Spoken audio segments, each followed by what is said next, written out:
Prazer ter você conosco mais uma vez. Estamos chegando até você através do seu celular, do seu computador, do seu tablet. Você está nos vendo aqui. É um prazer mesmo. Muito grato pela sua companhia, grato pelo seu like, grato pelo seu comentário. E hoje nós temos um assunto espetacular que nós estaremos trazendo uma pessoa aqui para falar para você sobre esse assunto, que é sobre conselheiro tutelar.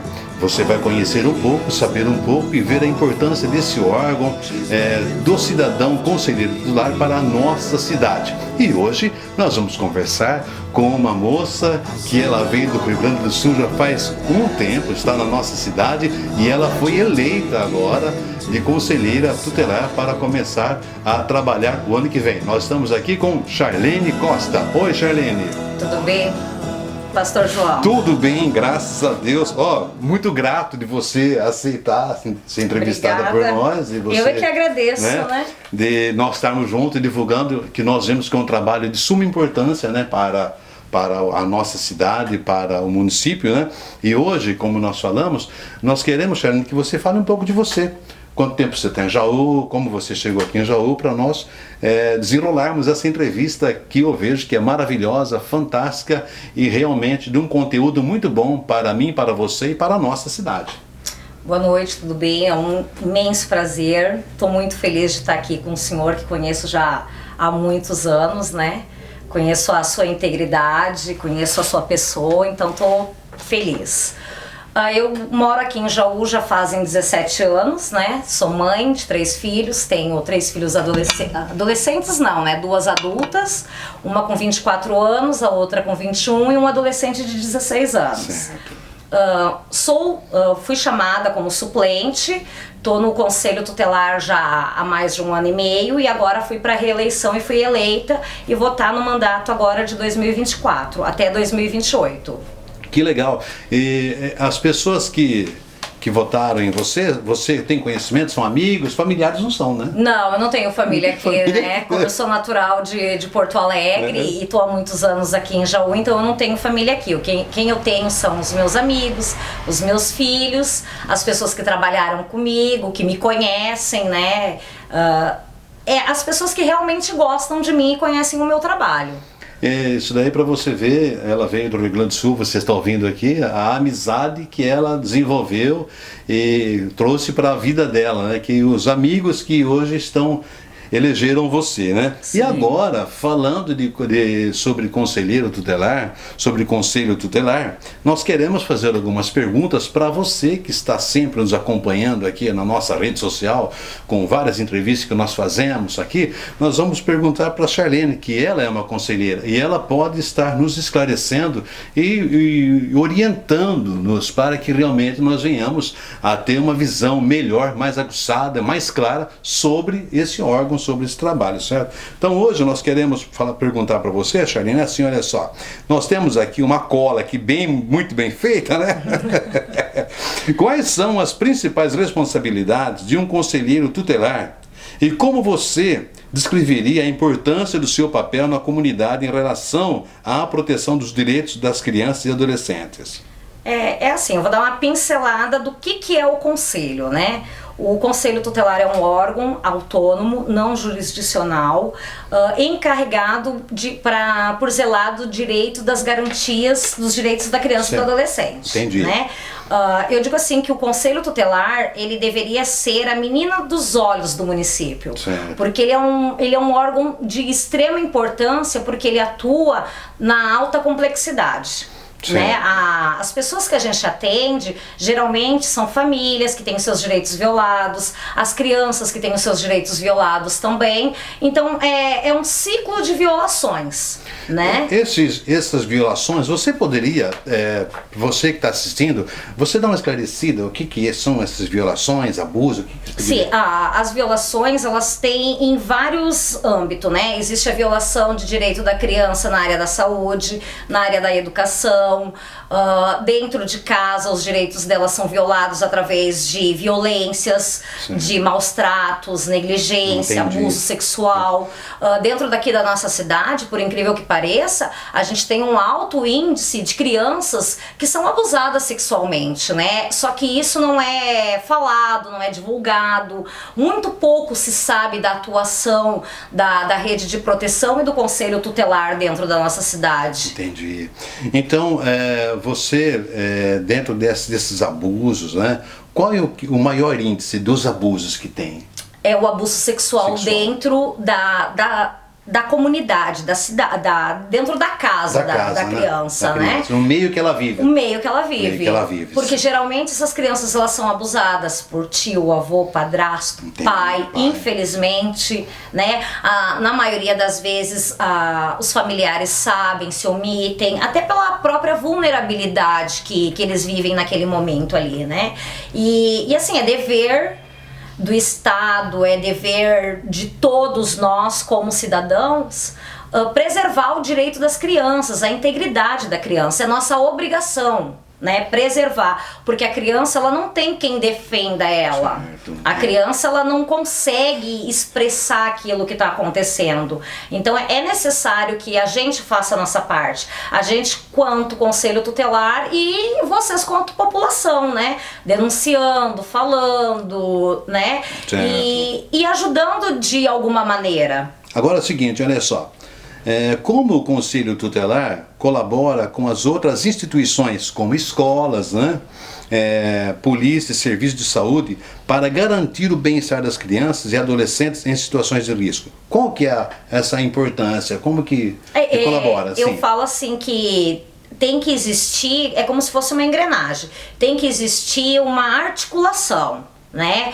Porque a educação, a segurança pública, certo, tudo tem que trabalhar em conjunto, porque uma harmonia. Em harmonia, porque assim, ó, na maioria das vezes as escolas que detectam a violação, a escola, na maioria das vezes, ela é aos nossos olhos. Entendi. Então eles recebem a denúncia ou eles acabam enxergando o que está acontecendo, passam, relatam pro conselho tutelar e a gente vai lá e toma as devidas providências, começa a acompanhar aquela família diante dos relatos que eles nos trazem.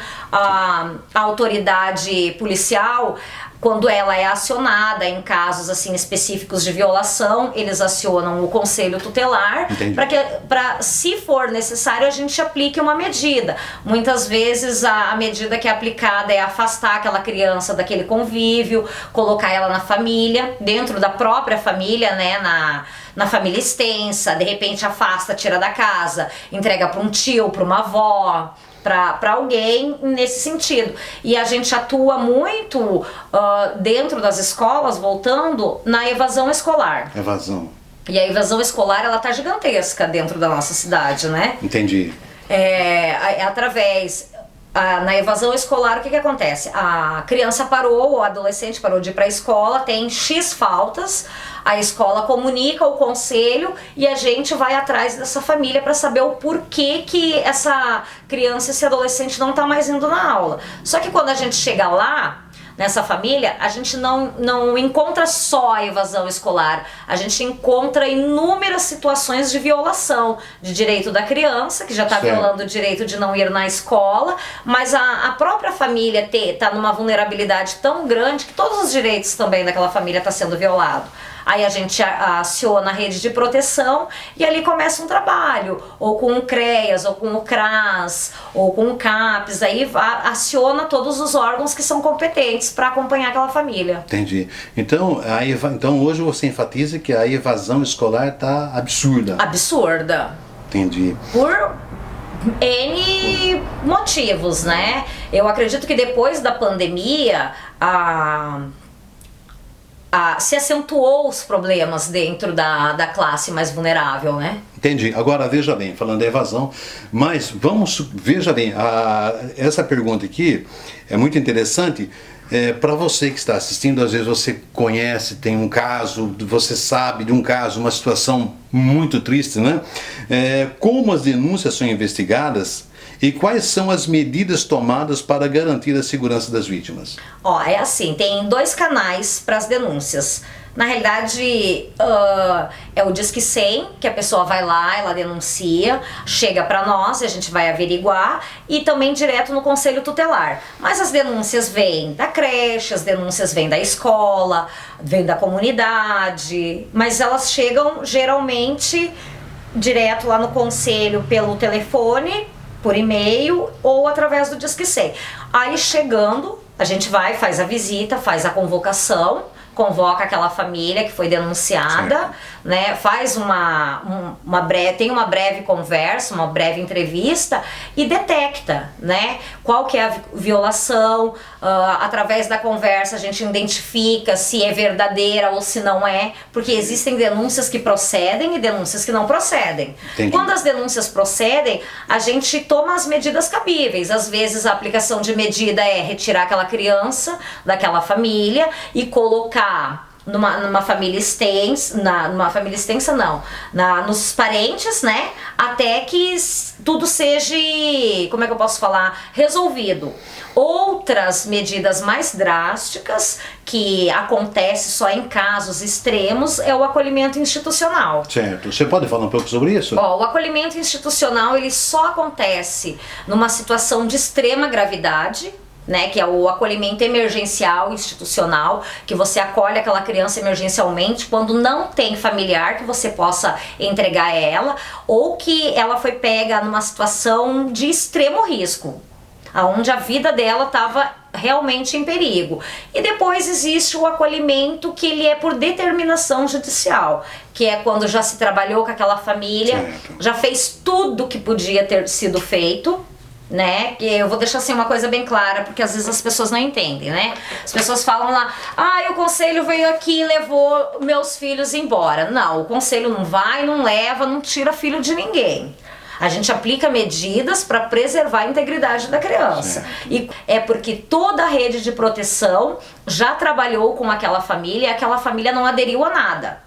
Muito pelo contrário, eles continuaram colocando aquelas crianças cada vez mais e mais em risco. Aí é comunicado o fato para o Ministério Público, o Ministério Público apresenta para o Judiciário e aí a juíza toma a decisão.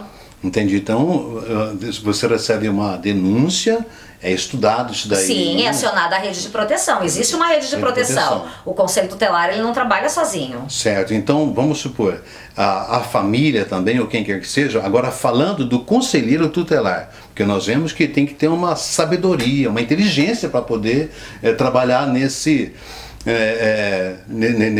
trabalho, né? E como que as pessoas olham, no caso, né?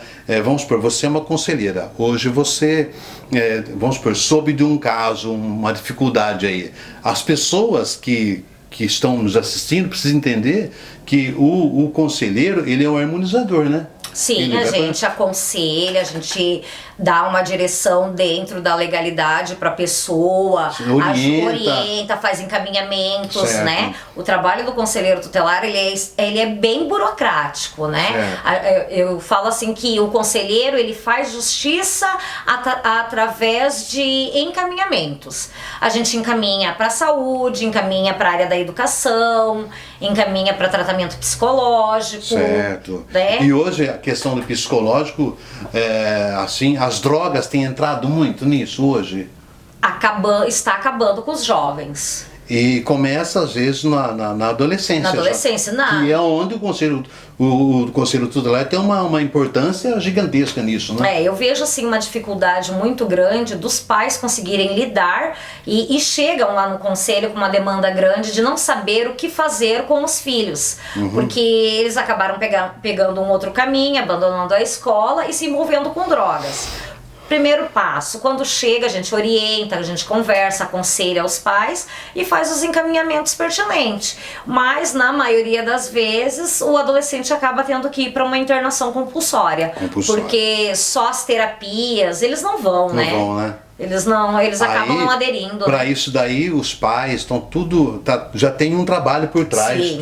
Aquilo que você falou, há uma harmonia entre os poderes, né? Para poder acontecer levar a criança, o jovem, o adolescente.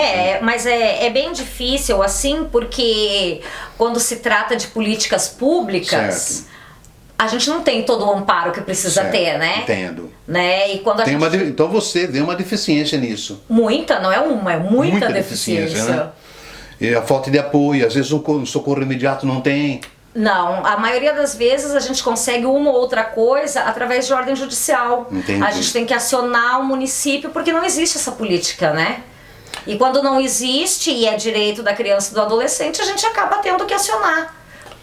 Maravilha. Bom, você está acompanhando aqui essa entrevista aqui com a Charlene Costa, certo? Ela é conselheira tutelar, foi eleita e vai assumir o ano que vem, 2024, para você conhecer um pouco sobre essa função, esse órgão fantástico, maravilhoso, que ajuda os poderes a harmonizarem questões sociais, certo? Agora é o seguinte, olha só. Charlene, como as pessoas da comunidade podem ajudar e apoiar o Conselho Tutelar?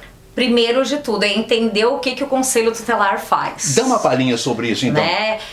O que nós, como Conselho Tutelar, a gente faz? A gente é um órgão que a gente está ali para ajudar as pessoas, ajudar as crianças, ajudar e preservar a criança e o adolescente. Muitas vezes a gente tem que tomar umas atitudes que aquela família ela não vai concordar conosco, mas a gente tem que pensar no bem-estar da criança e do adolescente, porque o nosso compromisso, ele é com a criança e o adolescente. Só que devido à situação que a família tá naquele momento, ela não consegue ter esse olhar, né? Entendi. A população, ela tem que cobrar, sim. Como nós tivemos agora há pouco tempo, no dia 1º de outubro, a eleição, a população deve sair da sua casa e lá votar e eleger alguém que represente vocês lá dentro do conselho. É muito importante, todo mundo pode fazer parte do processo de escolha do conselheiro tutelar. E eu falo assim que menos julgamento, né? Mais entendimento, mais conscientização, entender que o Conselho Tutelar tem coisas que ele pode fazer, tem coisas que ele não pode fazer, né? Às vezes eu falo assim que quando acontece alguma coisa errada, a primeira coisa que eles falam, né? Quando acontece uma tragédia com uma criança, com adolescente, cadê o Conselho Tutelar? O Conselho Tutelar esteve lá. Estava lá, onde sempre esteve, fazendo o papel dele. Só que muitas vezes a gente não consegue atuar em esferas que não cabe a nós, né? A gente pode ir até um certo limite, a gente não pode usurpar funções que não são nossas. E a comunidade, ela tem essa dificuldade de entender o que o conselho faz e o que não faz. A única coisa que eu vejo, assim, a maioria das pessoas falar que o conselho tutelar tira filho dos outros. Entendi. Né? As pessoas não falam assim, não, o conselho tutelar me ajudou a arrumar uma vaga de creche, uma vaga de escola, que é direito do meu filho, foi negado, mas através do conselho tutelar a gente conseguiu. O conselho tutelar conseguiu aquela consulta que foi negada, que não conseguia. A gente, através do Ministério Público, acionou, conseguiu. Né? A gente faz valer o direito das crianças e dos adolescentes. Maravilha, então por isso que é importante você estar nos acompanhando, assistindo essa matéria, essa entrevista, para você se informar. Então quando alguém falar para você de um conselheiro tutelar, você já tem uma noção já, né, Charlene, do que é essa função que é o conselheiro tutelar. Agora é o seguinte, estamos chegando no final da nossa entrevista aqui, nós estaremos fazendo outra também, em breve com ela, certo? Aprofundando mais no assunto, mas agora para nós finalizarmos, nós queremos que você deixe uma palavra final para os nossos amigos telespectadores, os internautas que estão sempre conosco aqui, sempre dando aquele like, aquele joinha, aquele compartilhamento, os 3C, comente, curte e compartilha, né? Por favor, Charlene. Bom, uma coisa assim que eu quero falar, né, é que quando alguém for falar de algum conselheiro tutelar para vocês, fulano fez isso e aquilo, procure saber a história, né? Procure saber o porquê que foi tomada aquela atitude, o que levou a ser tomada aquela atitude, não saiam julgando, né? Porque a gente sofre vários julgamentos e é uma coisa que eu falo, nem todo mundo vai compreender a gente, e a gente não vai agradar todo mundo, né? Porque eu falo que o Conselho Tutelar, ele é um órgão que ele preserva direitos e garante direito de criança e adolescente. O Conselho Tutelar não é um órgão de política. Entendo. Né? O Conselho Tutelar, ele é um órgão que a única política que tem que existir lá dentro é políticas públicas, cobrar dos nossos governantes as políticas públicas que não existem dentro do nosso município. E nisso a gente é imparcial, porque a gente vai cobrar, seja lá quem for, né? A gente vai defender o direito da criança e vai defender o direito do adolescente. E se vocês pudessem entender como que funciona realmente o conselho, vocês seriam apaixonados, né? Pelo ECA, pelo que o ECA defende. E não é fácil ser conselheira tutelar. Você pode falar um pouco sobre o ECA? Posso? Por favor. Posso sim. Vou falar um pouquinho. O ECA, eles são as leis que defendem as crianças e os adolescentes. Dentro do ECA existem as atribuições do conselheiro tutelar, né?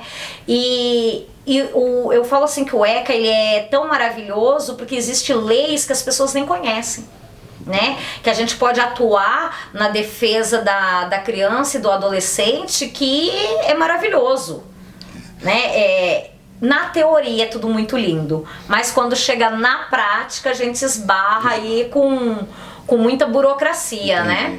E assim, o que nos deixa hoje triste é que além de toda essa burocracia, a gente não tem um respaldo, né? A gente não tem um respaldo do governo.